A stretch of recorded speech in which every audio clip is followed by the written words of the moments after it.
wa ma'rifatak wa atini ma'aka abadan. Ahli silsilah Thariqah Qadiriyah Naksabandiyah Maha Suryalaya Sirna Rasa PPKN, wabil khusus Syekhina wa Murabbi Arwahina Pangersa Abah Aos Qaddasallah Sirrah, wa nafa'na Allahu bihi wa bi anwa'i ulumihi wa asrarihi wa karamatihi.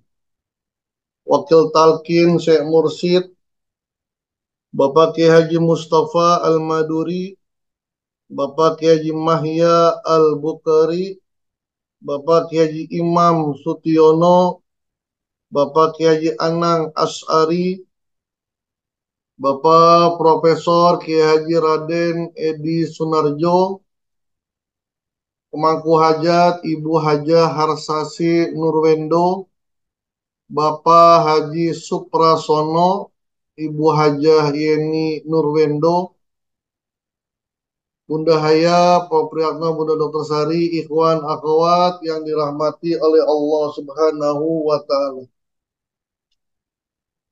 Kita melanjutkan membaca kitab Sirrul Asrar karya Syekhuna Syekh Abdul Qadir Al-Jailani. Bismillahirrahmanirrahim. Wa amma khalwatul batinatu alla yadkhula fi qalbihi minat tafakkurati an-nafsaniyati was-saitoniyati mislu mahabbatil ma'kulati wal masrubati.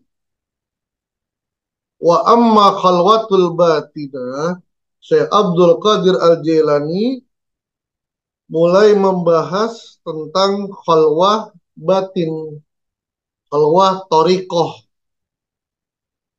khalwah thariqah. Kalau kemarin khalwah zohir syariat, menjauhi dari manusia-manusia, tidak bersosialisasi, mencari tempat yang sepi. Tujuannya diantaranya ya menjaga diri dari menyakiti orang lain. Salah satunya. Adapun khalwah batinah ini bisa jadi zohirnya tidak menyepi. Dia kerja tetap dagang, dia ngantor, dia tetap berkumpul dengan orang, tetap bersosialisasi. Tapi yang dikeluahkan adalah batinnya. Apa? Alla yadkhula fi qalbihi, agar tidak memasukkan, tidak masuk ke dalam hatinya. Jadi khalwah hati. Minat tafakkurati an-nafsaniyati was-saitoniyati, pikiran-pikiran hawa nafsu setan yang cenderung kepada bisikan setan. Mislu seperti mahabbatil ma'kulati wal masrubati, cinta kepada makanan-makanan dan minuman-minuman. Jadi hobinya kuliner, makan makanan yang enak-enak. Ya kalau disediakan makanan yang enak ya dimakan. Tapi tidak berobsesi, pokoknya kalau makan itu ya yang harus ada berkelas. Tapi tidak memilih makanan. Bahkan tidak menghina makanan. Dan itu memang dilarang. Kalau kamu tidak suka dengan makanan, ya sudah tinggalkan. Jangan menghina makanan. Kenapa tidak boleh menghina makanan? Makanan itu tidak ada yang menciptakan kecuali Allah. Misalnya orang nggak senang dengan nasi goreng, ya sudah. Jangan apaan tuh nasi goreng itu, makanan penyakit. Nggak usah gitu. Karena nasi itu dari beras. Beras itu tidak ada yang menciptakan kecuali Allah. Itu ciptaannya Allah. Menghina nasi seperti menghina beras. Nggak suka daging kambing, apaan tuh daging kambing, racun tuh. Jangan, nggak suka daging kambing ya sudah. Aduh, kayaknya saya kurang seneng, mungkin saya nggak cocok dengan baunya. Tidak mengatakan baunya tidak enak, tapi mungkin bagi dia ya tidak senang, dan itu manusiawi. Artinya, khalwah batin itu tidak terobsesi dengan makanan-makanan dan minuman yang lezat. Tidak ada tuh pikirannya. Kalau dikasih ya dimakan selama itu halalan thayyibah. Tidak di benak pikiran makan ini, makan ini, makan ini. Wah, maka Abah Hanum kan menjelaskan silakan makan makanan yang enak, tidur tempat kasur yang empuk. Yang terpenting zikrullah. Ingat kepada Allah. Seperti yang pernah saya bacakan, Ibnu Athaillah mengatakan kalau engkau diberikan la tamudanna yadaka. Jangan kamu ulurkan tanganmu untuk mengambil sesuatu dari makhluk kecuali engkau merasakan bahwa hakikat sesuatu itu datangnya dari Allah melalui makhluk. Dikasih uang 50.000, kita yakin itu datangnya Allah yang ngasih 50.000, tapi melalui si fulan. Dikasih 500.000, ya terima kasih ke si fulan, tapi ucapkan terlebih dahulu Alhamdulillah. Hakikatnya 500.000 itu bukan dari si fulan, tapi dari Allah. Allah titipkan kepada si fulan. Maka ketika tidak mendapatkan uang dari si fulan, ya sudah biasa aja. Kenapa? Bukan fulan yang nggak ngasih, tapi Allah yang belum memberikan. Tidak diberikan oleh Allah, pasti itulah yang terbaik bagi kita. Itulah yang terbaik bagi kita. Kenapa? Husnuzon kepada Allah. Allah itu Ar-Rahman, Allah itu Ar-Rahim, sayang kepada kita. Maka apa yang diberikan oleh Allah itu pasti didasari rasa cinta Allah kepada kita, kasih sayang Allah kepada kita. Wa mislu mahabbatil ahli wal iyali, seperti mencintai keluarga ataupun saudara-saudara, mencintai pasangan hidup, mencintai anak, cucu, itu manusiawi. Tapi jangan menjadikan semuanya itu melebihi kecintaannya kepada Allah. Artinya, tidak mengabulkan keinginan keluarga jika keluarga apa, ah, di rumah, di dalam teman. Jika keluarga itu melanggar sesuatu yang diinginkan oleh Allah. Wa mislu mahabbatil hayawanat, seperti mencintai hewan, senang burung, ah, mencintai burung, mencintai kuda, kalfarosi, seperti mencintai kuda, wadahwihi, dan contohnya itu tidak mencintai selain ya senang ya nggak apa-apa, hobi nggak apa-apa. Guru agung kita senang burung. Guru guru agung kita ya Abah Anam pun senang dulu kalau kalau nggak salah ada melihara ayam, melihara macam-macam gitu. Ya nggak apa-apa karena mencintai makhluk Allah namanya. Senang dengan makhluk makhluk Allah. Wa mislu mahabbatil ahli wal iyal wa nahwihi warriyai, dan ria, menjauhi hati dari perbuatan ria, wasum'ati, sum'ah. Ria dengan sum'ah sama, adik kakak. Kalau ria itu pengen dilihat, kalau sum'ah itu pengen didengar. Wasuhrah, terkenal, pengen terkenal. Kalau sudah terkenal nggak apa-apa, tapi pengen obsesi biar terkenal. Nanti ada di sini.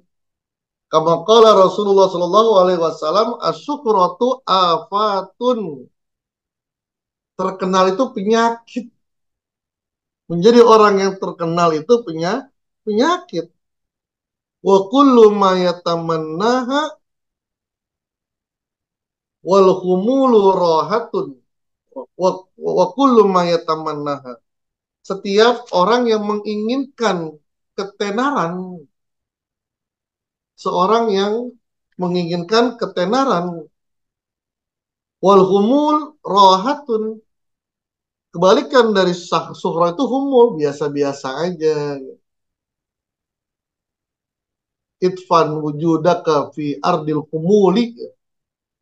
Tanamkan, kuburkan dirimu di tanah yang biasa-biasa.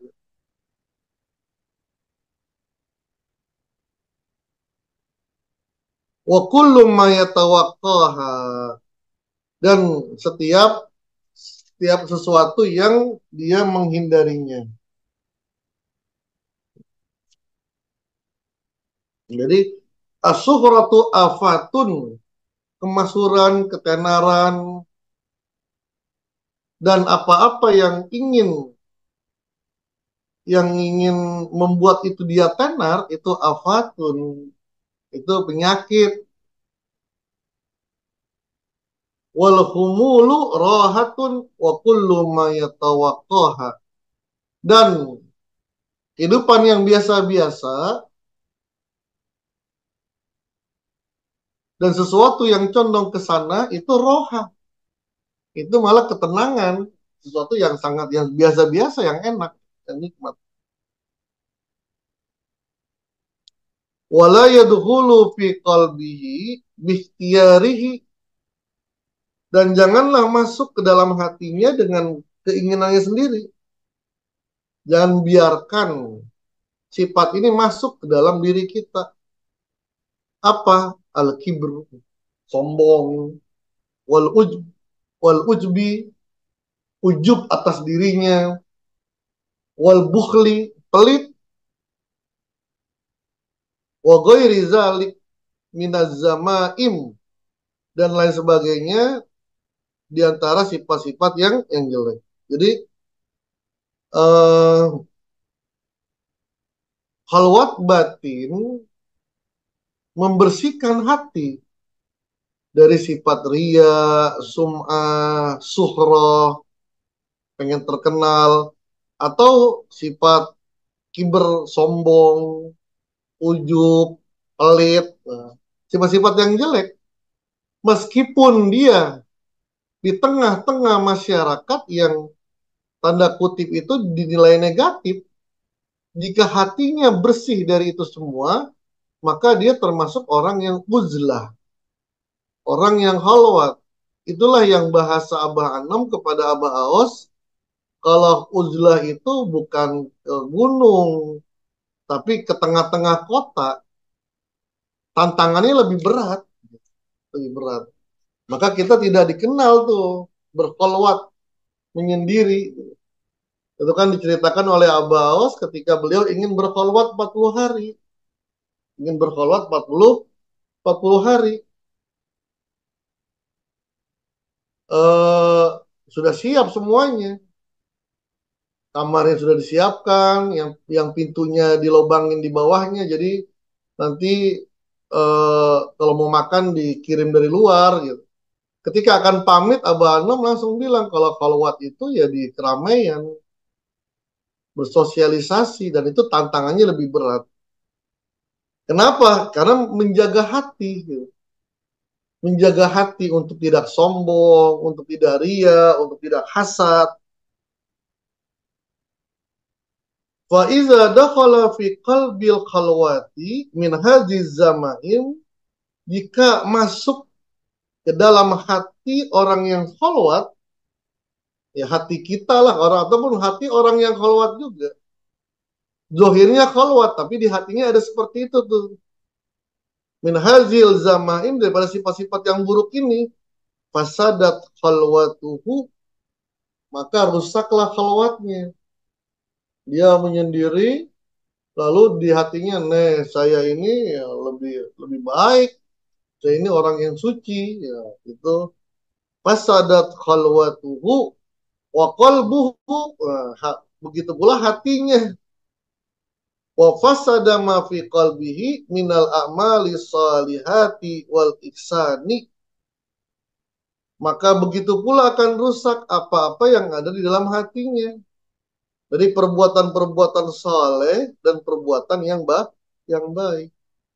Fabaqiyal qalbu bila manfaatin, maka hatinya menjadi sesuatu yang tidak memberikan manfaat. Kama qala ta'ala, innallaha la yuslihu amalal mufsidin. Sesungguhnya Allah tidak akan membenarkan perbuatan-perbuatan orang yang fasik. Jadi bisa saja dia bertapa berbulan-bulan, tapi ya nggak memberikan manfaat kepada hidupnya. Ada dalam amalia atau riyado orang-orang tertentu itu namanya musafir. Musafir itu dia berpindah antara satu makam ke makam lain, gitu. Kalau tajamah tablik kan antara masjid ke masjid. Kalau musafir ini antara makam keramat ke makam keramat yang lain. Itu bisa berjalan berbulan-bulan dan bahkan banyak, dan itu juga ada anak-anak muda, ada orang tua gitu, yang berjalan kaki gitu. Jadi mereka berjalan kaki, nggak naik kendaraan. Ya itu bagus. Tapi kalau hatinya dibiarkan terkontaminasi dengan azamaim, sifat-sifat yang jelek, maka seperti perkataannya si Abdul Qadir, fasadatil khalwatu wa qalbuhu, maka rusak khalwatnya, rusak perjalanannya, begitu pula rusak hatinya. Wallahu muwaffiq ila aqwamit thoriq. Assalamualaikum warahmatullahi wabarakatuh. Waalaikumsalam.